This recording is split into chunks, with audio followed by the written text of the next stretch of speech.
warahmatullahi wabarakatuh.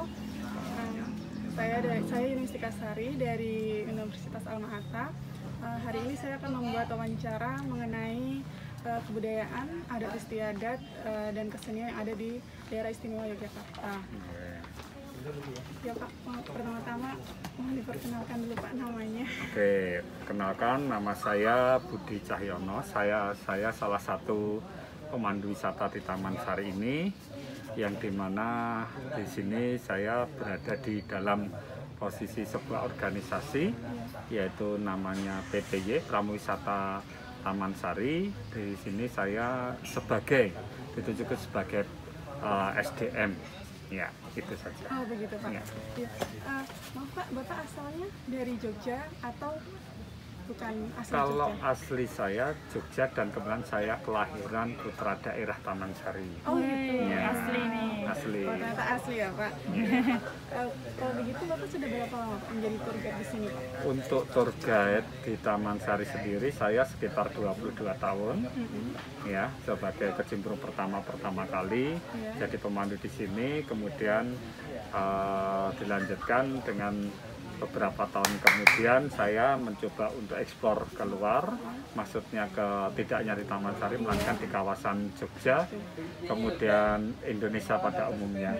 Nah, kemudian dalam pandemi ini mengharuskan saya harus kembali lagi dari awal di Taman Sari. Oh iya, karena pandemi ini ya Pak. Betul jadinya sekali. Dari awal. Iya. Ya Pak, jadi seperti tema awalnya bahwa saya akan menanyakan mengenai adat istiadat, kebudayaan, dan kesenian yang ada di Jogja ini bukan hanya tentang Taman Sari ya Pak. Baik. Ya, pertanyaan pertama, Secara umum ya. Secara umum Pak ya. Pertanyaan pertama saya adalah apa saja sih Pak adat atau tradisi yang ada di Jogja ini Pak? Maksudnya, mohon maaf. Maksudnya ya seperti kayak adat yang emang kental yang ada di Jogja ini Pak, tradisi-tradisi yang biasanya harus dilaksanakan. Oke. Jadi untuk kita mengenai apa saja yang harus dilaksanakan di Yogyakarta, sebenarnya kita kembali dari awal dulu. Mengenai adat istiadat itu kan merupakan sebuah merupakan kearifan lokal, budaya dari warisan kita, yang dimana memang itu sebuah identitas diri kita sebagai orang Yogyakarta yang memang secara turun-temurun kita memang harus untuk melestarikan supaya kita berada identitas Yogyakarta. Jadi kalau untuk adat istiadat untuk Yogyakarta ini sangat kompleks sekali, banyak sekali yang memang harus dari segi bahasa, kemudian attitude, kemudian juga fashion, kemudian mengenai untuk di luar tersebut masih banyak lagi yang memang harus kita lestarikan, lestarikan, dan tidak hanya sekedar kita lestarikan, kita gunakan, kemudian kita melestarikan itu. Jadi mungkin mau diberikan contoh atau bagaimana? Oh iya Pak, benar Pak. Oke. Kalau ada contohnya? Iya, salah satunya yang sekarang sudah bergeser mengenai bahasa. Oh gitu. Nah, yang sekarang mulai bergeser itu mengenai bahasa, sedangkan ternyata dalam literatur yang sudah pernah saya baca, jauh sebelum kita itu, zaman dulu orang kita itu mengenal untuk dari berbahasa aja kita terbagi dari 20. Ya, dari 20 kan ada Kromo Inggil, Ngoko, Bagongan, kemudian dan lain-lain. Ini dipersimpel ketika pada tahun 1922 Kongres Bahasa Jawa di Solo. Sebelumnya itu bahasa Jawa itu terdiri dari 20-an lah, berbeda sangat banyak ya. Nah, itu dari segi bahasa yang saya nilai sampai saat ini sangat begitu krusial untuk yang benar-benar untuk anak keturunan kita nantinya di Yogyakarta, yang nantinya orang kan boleh dikatakan bahasa Jawa itu akan hilang. Nah, tentunya seperti itu ya. Dan selain itu juga boleh dikatakan mengenai aksara Jawa. Nah, aksara Jawa ini juga sudah udah sangat luntur banget, bukan meluntur, sudah sangat luntur. Nah itu yang saat ini yang sangat genting untuk krusial untuk di Yogyakarta ini. Kalau mengenai adat istiadat lainnya seperti fashion, fashion malah justru berkembang, ya, fashion berkembang. Kemudian untuk mengenai attitude itu kan tinggal nanti orang tuanya atau lingkungan yang akan membentuk. Nah itu saja sih. Oh begitu ya Pak. Nah kan tadi Bapak menceritakan bahwa memang udah banyak nih yang bergeser seperti itu, seperti bahasa, attitude-nya juga seperti itu kan. Nah itu sebenarnya itu Pak, ada nggak sih kayak misalnya cara masyarakat untuk mempertahankan kayak gitu nih Pak? Untuk mempertahankan, sebenarnya mempertahankan itu tidak bisa kita berjalan sendiri ya. Tentunya ada peran serta dari kewilayahan, mungkin boleh dikatakan untuk Yogyakarta, terutama untuk kita kembalikan ke kurikulum awal dulu lagi. Ya, karena kita dalam masa ke masa, ketika pada waktu saya sekolah, kurikulum bahasa Jawa itu wajib. Iya kan? Bahasa Jawa wajib. Nah, sedangkan sekarang kan kurang tahu kurikulumnya berbentuk karena dengan sistem belajar merdeka ini kan kita tidak tahu, ya. Penyesuaian, memang betul penyesuaian, tapi dengan kurikulum ketika pada waktu itu kita dari SD, SMP itu kita masih SMA, bahkan kita masih ada mata pelajaran mengenai bahasa Jawa dengan aksara Jawa.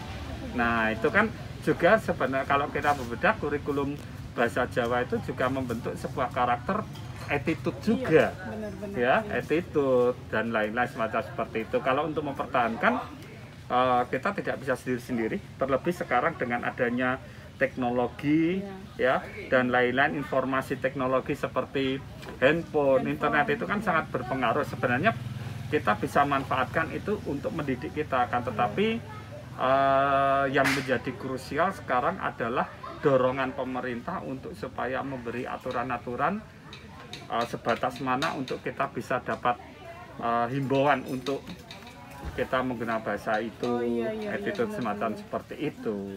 Iya juga ya. Iya. Kemudian selanjutnya ya Pak ya, saya kan sudah lumayan lama Pak di Jogja ini ya Pak.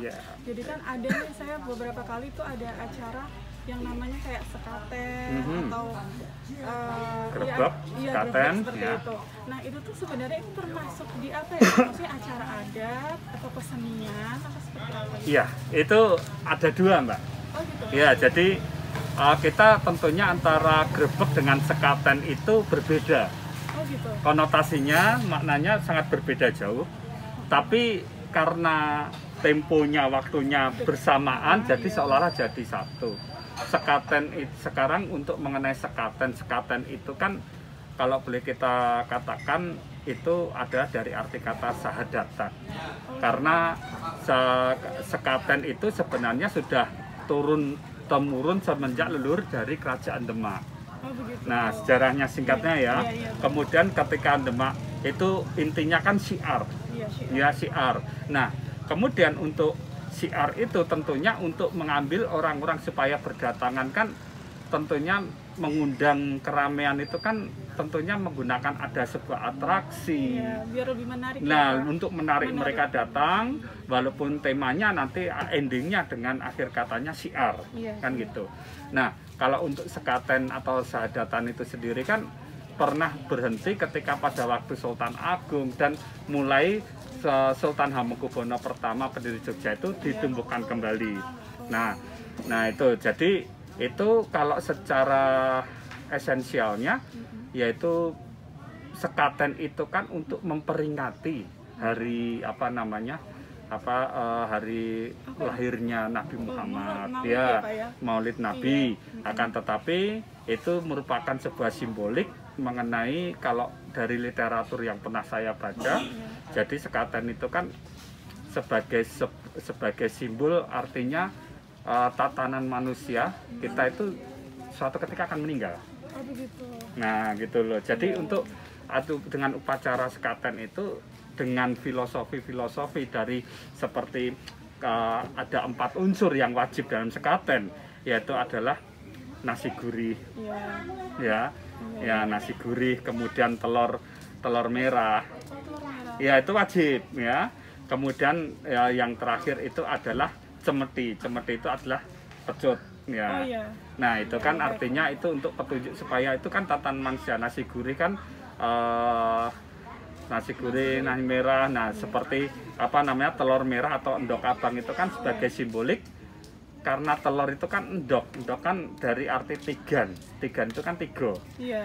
Nah tiga itu kan dari arti makna orang Jawa, urip, lahir, urip, mati, ya kan?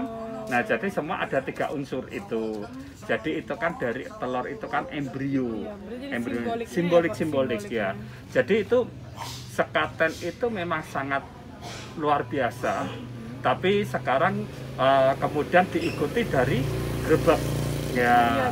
Grebek itu artinya sebuah aktivitas manusia untuk berkegiatan atau untuk melakukan sesuatu secara beramai-ramai. Nah itu artinya grebek kan itu ya. Jadi tentunya grebek itu salah satu penunjang untuk, karena kalau untuk grebek sendiri tidak hanya ke Maulid Nabi ya, grebeknya itu kan di Yogyakarta ada setiap tahun ada 3 kali grebek. Tapi kalau untuk sekaten cuma 1. Iya, benar. Nah, semacam seperti itu. Jadi lebih ke aktivitasnya. Iya. Kalau untuk grebek. Oh, gitu. Saya taunya kan selama ini ya pokoknya setelah sekaten ada grebek. Iya. Jadi cuma sekali aja gitu. Iya. Kalau untuk sekaten sekali, grebek itu ada 3. Iya. Gitu. Yang biasanya hari-hari besar seperti Maulid Nabi, kemudian apa namanya? Idul Adha. Nah, hari-hari besar. Oh, hari-hari besar itu hari-hari besar grebek, pasti ada gitu. Gitu. Ya Pak, jadi kemudian pertanyaan selanjutnya adalah kan di Jogja ini kan terkenalnya itu selain keseniannya, budayanya, itu juga wisatanya ya Pak. Betul. Nah ini kan jadi juga video saya ini juga termasuk untuk ditujukan untuk para pendatang dan mahasiswa baru-baru yang akan datang ke Jogja. Jadi kalau menurut Bapak mana sih Pak rekomendasi untuk mereka yang baru-baru ini ke Jogja untuk datang ke tempat wisata yang sekiranya dengan dia datang ke situ dia juga dapat pelajaran gitu loh Pak, bukan hanya untuk bersenang-senang aja gitu. Ya, kalau untuk di Yogyakarta ini kalau mengenai pariwisata kita semua ada. Ya, tinggal segmennya mereka pengennya ke apa. Yang artinya kita melihat secara letak geografisnya aja, Yogyakarta ini mempunyai gunung, mempunyai laut, mempunyai sawah, mempunyai keraton, ya. Nah, mempunyai pegunungan, ya, mempunyai sungai. Jadi itu sebenarnya sangat kompleks sekali. Yang belum tentu di Pulau Jawa, di kota-kota Jawa belum tentu orang mempunyai beberapa unsur tersebut. Nah, sebenarnya kalau untuk Yogyakarta, untuk para wisatawan yang mau datang ke Jogja, sebenarnya kalau dalam era saat ini itu yang paling terpenting adalah rekomen tempat-tempat ya maksudnya ya. Tempat-tempat sebenarnya kalau Jogja pengen banyak sekali. Ya, jadi kayak tempat-tempat yang maksudnya dengan dia datang ke tempat itu dia juga mendapatkan info tentang Jogja gitu Pak, tentang mengenai sejarahnya macamnya seperti itu. Ya, tentunya untuk dengan program pemerintah sekarang ini untuk dari Kemenpar ya, untuk Kemenpar RI yang mengenai Yogyakarta ini untuk pas pada waktu pandemi ini, tentunya kalau untuk membutuhkan sejarah tentunya kita banyak sekali literatur atau banyak sekali tempat yang bisa dapat kita kunjungi, salah satunya museum-museum. Tapi sayang sekali museum dalam posisi saat ini masih tutup. Oh, masih tutup ya Pak? Iya, tentunya itu ke daerah tujuan wisata, tentunya kita kembali ke DTW, daerah tujuan wisata. Paling utama kalau untuk kota Yogyakarta sendiri keraton. Nah kalau betul, karena kalau keraton itu kan dari simbol dari sebuah kebudayaan dulu. Ya, dari kebudayaan. Kemudian dari keraton bisa ke Taman Sari. Nah, kemudian Jeron Beteng. Jeron Beteng itu termasuk benteng-benteng keraton yang mengelilingi tempat ini. Kemudian Kota Gede. Nah, itu kan dari segi budaya, ya. Kalau untuk objek wisata alam mau cari yang seperti apa banyak banget, iya kan? Bahkan kalau boleh dikatakan kalau di Yogyakarta itu hampir setiap sudut jalan itu ada sebuah sejarahnya kenapa dinamakan Wirobrajan. Oh begitu Pak? Iya, karena di situ dulu tempat tinggalnya prajurit Wirobrojo. begitu. Iya kan? Iya, Kemudian iya. ada kampung namanya Gamelan. Iya, Gamelan. Nah, di situ masih ada situs-situsnya. Memang dulu di situ untuk tempat para pegawai kerajaan yang khusus untuk gamelan, petang puluhan itu kan semua ada sebenarnya. Dan itu sekarang setiap setiap kampung ya di kota ya, kalau beda dengan kabupaten kan desa. Iya, udah berbeda. Nah, jadi di desa di DIY pun sekarang sudah terbentuk namanya desa wisata. Begitu pula dengan di kota ini hampir boleh dikatakan 90% itu sekarang sudah mempunyai destinasi dengan namanya adalah kampung wisata. Ya, kampung wisata itu justru malah program yang sangat bagus sebagai alternatif yang dulu mungkin kalau boleh dikatakan untuk segmen pasar orang domestik, saya sudah terlalu sering ke Borobudur, sudah terlalu sering ke Jogja. Sekarang kita setiap kampung mempunyai daerah tujuan, menampilkan daerah baik itu atraksi, tempat objek wisata secara dibangun yang baru ataupun menggali sejarahnya, itu sekarang sudah sangat banyak sekali.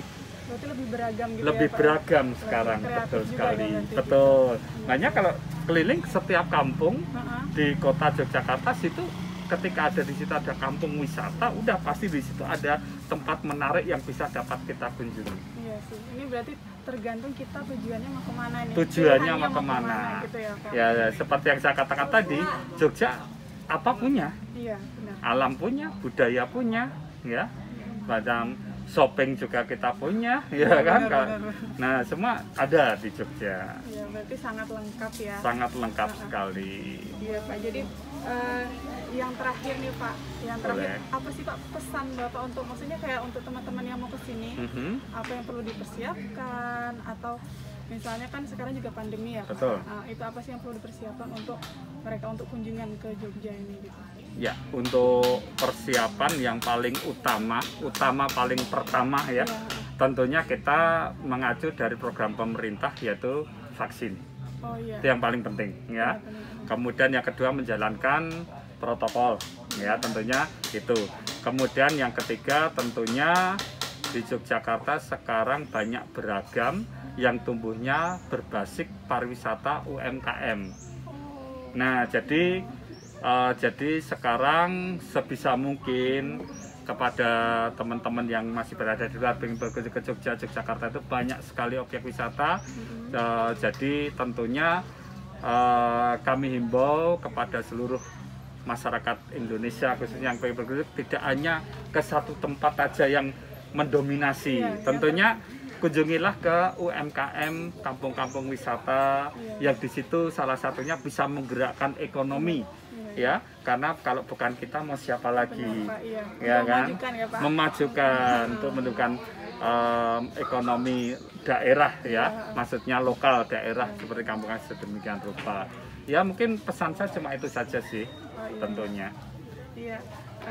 Ternyata sangat menarik ya Pak, maksudnya banyak sekali yang perlu masih banyak perlu dipelajari. Seperti saya yang udah lumayan lama di sini, ternyata masih banyak yang saya nggak tahu seperti itu gitu. Jadi untuk teman-teman yang akan ke Jogja, ternyata banyak pilihan dan itu tergantung kalian nih niatnya mau kemana-mana aja nih gitu kan. Ya Pak, terima kasih. Oke, sama-sama. Atas waktunya. Sama-sama. Ya, Pak, sehat selalu. Amin. Semoga Oke. semakin lancar semuanya. Siap, Pak. sukses buat Mbaknya juga sekalian. Terima kasih Ya. Pak. Iya, sama-sama. Assalamualaikum warahmatullahi wabarakatuh. Waalaikumsalam warahmatullahi wabarakatuh.